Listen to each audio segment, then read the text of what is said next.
बिस्मिल्लाहिर्रहमानिर्रहीम। Welcome to the literature tigers. आज का जो हमारा टॉपिक है वो एक नावल है, क्रैकिंग इंडिया।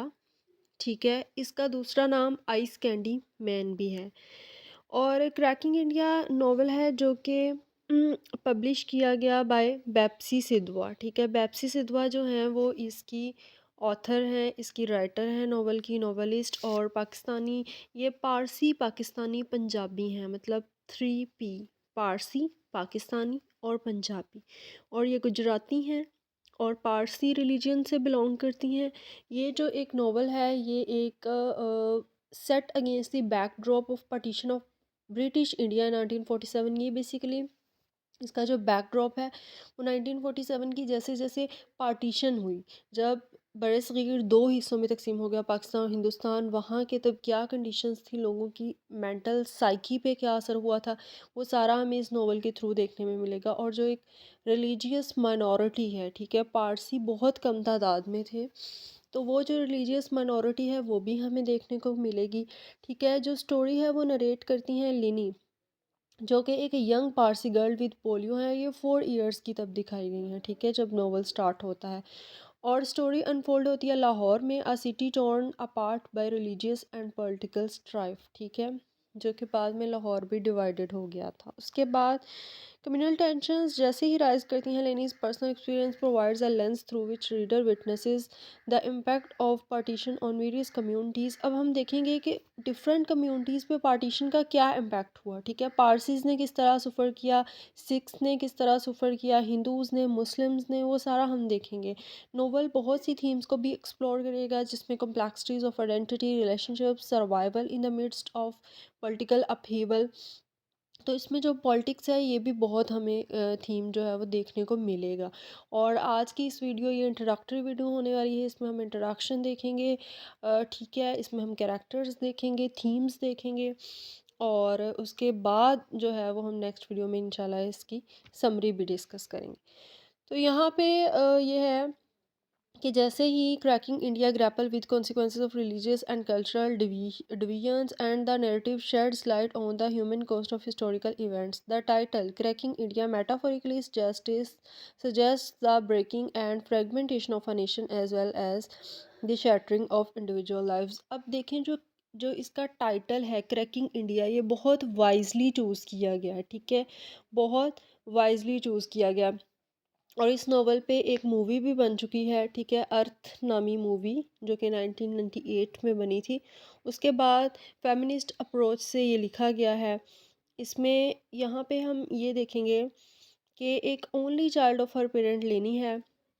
इसमें हम फेमिनिज़म देखेंगे, Parsi family, partition, post colonialism, और ये देखेंगे कि कैसे क्रैक हो जाता है इंडिया। जैसे लिनी इसमें कहती है, one day everybody is themselves and the next day they are Hindu, Muslim, Sikh and Christian. तो ये बहुत इंपॉर्टेंट कोटेशन है, जिसमें है कि एक दिन तो हम सारे इकट्ठे होते हैं, लेकिन नेक्स्ट डे हम बिल्कुल अलग-अलग जो है वो रिलीजियस स्ट्राइफ में तब्दील हो जाते हैं। और इसकी जो सेटिंग है लाहौर में है, 1942 से 1948 तक इसकी सेटिंग है। ठीक है, उसके बाद हम लोग ये देखेंगे, ये तकरीबन ये नावल 1988 में पब्लिश किया गया, क्रैकिंग इंडिया। ठीक है, उसके बाद हिस्टोरिकल नावल है ये, मुस्लिम हिंदू क्लैश है, इसमें हमें ये देखने को मिलेगा। ठीक है, सेक्टेरियनिज़म देखने को मिलेगा, पार्टीशन के थीम्स हैं, थीम्स हम फिर आगे इंशाल्लाह डिस्कस करेंगे। उसके बाद है ओवरऑल जो नोवेल है वो एक pregnant exploration of the tragical consequences of the partition, capturing the pain, loss, resilience of those who lived through the tumultuous period. उनकी हमें रेजिलियंस भी देखने को मिलेगी जो कि इस पीरियड से निकले हैं। और 32 चैप्टर्स में, ठीक है, 32 चैप्टर्स हैं इस नॉवल के, उसमें ये डिवाइडेड है। कैरेक्टर्स की तरफ आते हैं कि cracking India features a diverse set of characters, diverse set of characters है इसमें। ठीक है, हर कोई कंट्रीब्यूट कर रहा है नैरेटिव में एक यूनिक वे में। यही एक राइटर की खासियत होती है, ठीक है, कि वो सारे कैरेक्टर्स को साथ लेके चल रहा होता है। जैसे लीनी है, जिसका नाम एडाशिर है, द प्रोटैगनिस्ट भी हैं, नरेटर भी हैं। लिनी is a young Parsi girl with polio. अच्छा, लिनी जो है वो पोलियो के साथ मतलब सफ़र कर रही है। हर perspective provides insights into the impact of partition on the child's understanding of the world. कि क्या उस टाइम बच्चों के पर क्या असरात थे, उनके क्या व्यूज़ थे, वो सारा पर्सपेक्टिव हमें देखने को लिनी के करैक्टर के थ्रू मिलेगा। और जो लिनी है, ये ऑटोबायोग्राफिकल करैक्टर भी कहा जाता है, क्योंकि जो वापसी सिद्धवा खुद थी, she was also suffering from polio in her childhood. तो ये ऑटोबायोग्राफिकल करैक्टर भी है, ठीक है। उसके बाद आया है आई मदर। जो है लिनीज मदर एक बहुत स्ट्रॉन्ग रिजिलियंट वुमेन है who navigates the challenges of partition with determination. She cares for Lini and tries to shield her from the harsh realities of the events unfolding around them. और mother जो है, जैसे मैंने पहले ही शुरू में कहा था कि इट्स अ फेमिनिस्टिक अप्रोच, ये जो नॉवल है ये फेमिनिस्टिक अप्रोच पे लिखा गया है। तो हम देखेंगे कि लिनी की जो मदर है वो कैसे पार्टीशन में जो फीमेल्स हैं उनकी वो मदद करती है, उनको एक शेल्टर प्रोवाइड करती है। वो सारा हम आगे समरी में देखेंगे। उसके बाद आया है, आया जो है वो लिनी इसकी हिंदू नैनी है, ठीक है। ये इसकी नैनी है, यानी इसकी जिसको हम उर्दू में आया कहते हैं। Who cares for her. Ayah becomes a symbol of the impact of communal tension as her life is drastically affected by partition. हम देखेंगे कि जो आया की लाइफ है वो पार्टीशन से कितनी मुतासिर हुई है, ठीक है, ये भी हम देखेंगे। उसके बाद शांता है, क्लोज फ्रेंड ऑफ लिनी है। Shanta is a domestic worker in Lenny's household. The novel explores the complexities of class and social relationships, ठीक है। शांता थोड़ी गरीब होती है, तो वो क्लास का जो है वो हमें डिफरेंस भी देखने को मिलेगा। उसके बाद हंसा है, Lenny's beautiful promiscuous aunt. Hansa's life takes a tragic turn due to the partition. Her character highlights the vulnerabilities faced by women during this tumultuous period. वही बात कि वुमेन को इसमें हाईलाइट किया गया। राना है जो कि लिनीज की ट्यूटर है and a central figure. His character serves as a source of intellectual influence and reflects the changing dynamics in the community. उसके बाद है जी आइस कैंडी मैन, जिसको कहा जाता है कि इसका दूसरा नाम आइस कैंडी मैन था इस नॉवल का।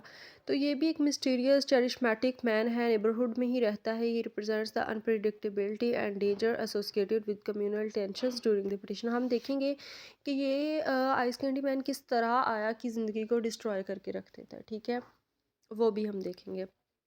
उसके बाद जो इमामदीन है वो एक लोकल आइसक्रीम वेंडर है, ठीक है, यानी कि आइसक्रीम वेंडर है who becomes a victim of violence during the partition. और ये कैसे मतलब विक्टिम बनता है वो भी हम देखेंगे। इसका करेक्टर जो है वो हाईलाइट करता है innocent lives caught in the cross fire of political and religious strife. और उसके बाद इसमें एक बहुत इम्पॉर्टेंट कैरेक्टर जो है वो लिनी की ग्रैंड मदर का है, ठीक है, रोडा। गॉड मदर है, सॉरी। ये कंपाउंड में मतलब उधर रहती हैं, जेल रोड से आगे ही क्रॉस करके। और ये भी मतलब वुमेन के हक में बात करती हैं। उसके बाद इसमें एक डॉक्टर आएगा क्लोनल ब्रोशा, जो कि लेनी को ट्रीट करेगा, ठीक है।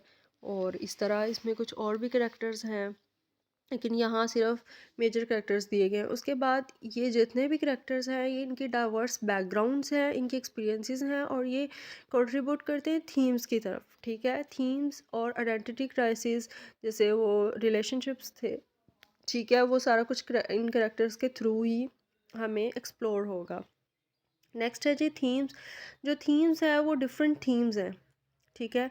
पहला जो थीम है वो पार्टीशन एंड आइडेंटिटी है, ठीक है। पार्टीशन एंड आइडेंटिटी मतलब novel delves into the impact of partition on personal and communal identities. Characters grapple with the sense of self as their lives are disrupted by religious and political divisions. तो partition होगी, identity का होने होगा। जैसे ये एक Parsi family से belong कर रही है जो कि एक माइनॉरिटी है, तो इनकी जो आइडेंटिटी है वो भी उस कहीं ना कहीं मुतासिर होगी। उसके बाद है जी कम्युनल स्ट्राइफ, मतलब एक ऐसा कम्युनल टेंशन्स अराइज हो जाएंगी, वायलेंस होगी। इसमें हम नॉवल में बहुत से ब्लड शेड, और वो एक ट्रेन आएगी भरी हुई पार्टीशन के वक्त पर, जो कि किससे भरी होगी, खून से भरी होगी, उसमें डेड बॉडीज़ होंगी। तो ये सारा कुछ वायलेंस जो था, जो रिलेशनशिप्स में चल रहा था, वो सारा कुछ दिखाएंगे। उसके बाद लॉस एंड डिस्प्लेसमेंट है, मतलब वाइड सेपरेट लॉस और डिस्प्लेसमेंट है। जैसे हम इमामदीन को देखेंगे तो उसकी फैमिली भी बहुत ज़्यादा लॉस और डिस्प्लेसमेंट को वो सफ़र कर रही होगी, ठीक है, और आया भी डिस्प्लेसमेंट को सफ़र करेगी। इस तरह डिफरेंट करेक्टर्स हैं। उसके बाद है चाइल्डहुड एंड इनोसेंस। अब देखिए जो चाइल्डहुड पर्सपेक्टिव है वो लिनी एक बच्ची है, बहुत मासूम है, शी इज़ वेरी इनोसेंट, और वो जो देखती है, जो ऑब्जर्व करती है, वो उसको विदाउट एनी आप कह सकते हैं विदाउट एनी बायसनेस वो उसको पेश कर देती है, ठीक है। तो यही है कि लिनीज़ फिज़िकल डिसेबिलिटी ये दूसरी लेयर ऐड कर देती है उसके एक्सपीरियंसेस को, ठीक है? वो फिज़िकली डिसेबल होती है और उसको बच्चे कहते हैं लेम लिनी, ठीक है? और इस तरह इंग्लिश मैन भी उसका मजाक बनाते हैं कि let her walk, Shem Shem let her walk. तो उसको होता है कि भाई ये मतलब क्या है, चाइल्डहुड है, इनोसेंस है, इम्पैक्ट उस पे भी आएगा, पॉलिटिकल टर्मोइल का इम्पैक्ट आएगा आगे। जब हम समरी देखेंगे तो हम देखेंगे कि लिनी जो है वो अग्रेशन शो करती है टुवर्ड्स ब्रिटिश पीपल, ठीक है? और वो कहती है कि इफ़ एनीवंस टू ब्लेम, जैसे डॉक्टर क्रूनर ब्रोचा कहता है, if anyone's to blame blame the British, there was no polio in India till they brought it here, ठीक है? तो फिर लिनी को सिर्फ तब 200 पारसी होते हैं लाहौर में, लिनी को नफरत हो जाती है ब्रिटिश के साथ कि यही पोलियो लेके आए हैं, ठीक है? उसके बाद सर्वाइवल एंड रेजिलियंस है कि कैरेक्टर्स जो हैं वो सरवाइव भी करें इतने मुश्किल हालात में, वो इंड्योरेंस शो करवा रहे हैं और वो रेजिलियंट हैं, ठीक है?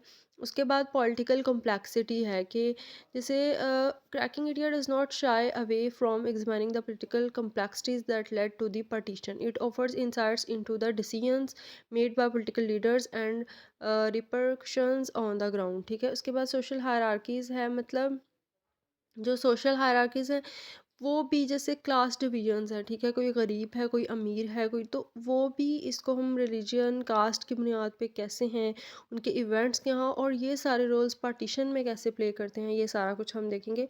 और यही है कि जो इसकी थीम्स हैं वो भी हमें understanding of the multifaceted impact of historical event on individual and communities. तो थीम्स बहुत इंपॉर्टेंट है, कैरेक्टर्स इसके बहुत ज़्यादा इंपॉर्टेंट है, ठीक है? और साथ साथ इसमें एक और करेक्टर, सॉरी आई फॉरगॉट, उसमें ये था कि जो तीन इसके घर वो भी मुलाजिम होते हैं, ठीक है? सर्वेंट्स होते हैं जिसमें पप्पू होती है, मोटी और मच्छो। जो पप्पू होती है वो उसकी बेटी होती है, मोटी स्वीपर होता है इनके मोती इनके घर का, और मच्छो जो है वो उसकी वाइफ होती है और वो अपने बच्चों को मतलब मारती रहती है। और हम देखेंगे कि पप्पू की किस तरह छोटी सी उम्र में बिल्कुल शादी हो जाती है, तो यहाँ से हमें सेंशुअलिटी, ठीक है, चाइल्ड मैरिजेस का थीम भी हम देखेंगे। और जो है वो बहुत खूबसूरत तरीके से इसने ये लिखा है और इसमें इन्होंने एक टेक्निक यूज़ की गई है पोस्ट कॉलोनियल, क्योंकि ये पोस्ट कॉलोनियल राइटर है ना बैप्सी सिद्धवा, तो इन्होंने कुछ टेक्निक्स भी यूज़ की हैं जो कि हम समरी में देखेंगे, ठीक है? होप सो आपको वीडियो अच्छी लगी होगी। अगर वीडियो आपको अच्छी लगे तो लाइक कर दीजिए और दोस्तों के साथ वीडियो को शेयर भी कीजिए। तो बाकी wait for till my next video. अल्लाह हाफिज़।